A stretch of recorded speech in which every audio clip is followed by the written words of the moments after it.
Co-presented by Vimal. बोलो जुबान केसरी. पावसाळी अधिवेशनाच्या पहिल्याच दिवशी सरकारची कोंडी. नीट पेपर फुटी प्रकरणामध्ये सीजेपीचा संसदेवर एल्गार. शिक्षण मंत्री धर्मेंद्र प्रधान यांच्या राजीनाम्यासाठी हजारो तरुण रस्त्यावर. जंतर मंतरवर पोलिसांकडून आंदोलकांवर लाठीचार्ज. मोर्चा सुरू होण्याआधीच आंदोलकांना पांगवण्याचा प्रयत्न. संसद परिसरात तणावाचं वातावरण. जंतर मंतरवरून काही आंदोलक पोलिसांच्या ताब्यात. पोलिसांकडून शिवीगाळ मारहाण झाल्याचाही आंदोलकांचा आरोप.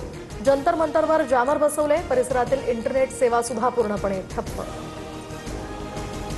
प्रकृती ठीक नसली तरी मोर्चा संपेपर्यंत उपोषण सुरूच राहणार. सोनम वांगचुक यांचा जंतर मंतरवर संदेश.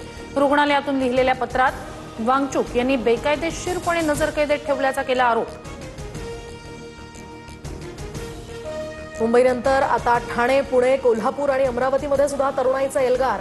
सोनम वांगचुक यांच्या समर्थनार्थ आणि शिक्षण मंत्र्यांच्या राजीनाम्यासाठी आंदोलक आक्रमक. तिरंगा आणि पोस्टर्स घेऊन तरुणाई रस्त्यावर.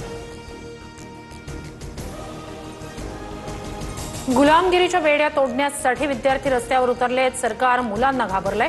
त्यांच्या हातात असतं तर जंतर मंतरवरील लाखो लोकांना ईडी लावली असते. संजय राऊतांचा हल्लाबोल.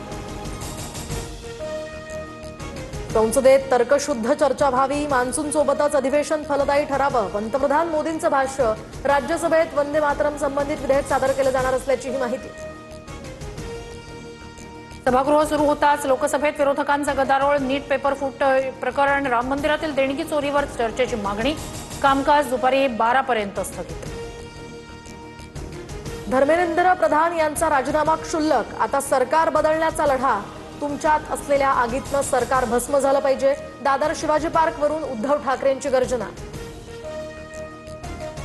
उद्धव ठाकरेंच्या आंदोलनावर 3 स्वतंत्र गुन्हे दाखल. वांगचुक यांच्या समर्थनार्थ विनापरवानगी आंदोलन केल्यानं शिवाजी पार्क पोलीस ठाण्यात गुन्हे दाखल.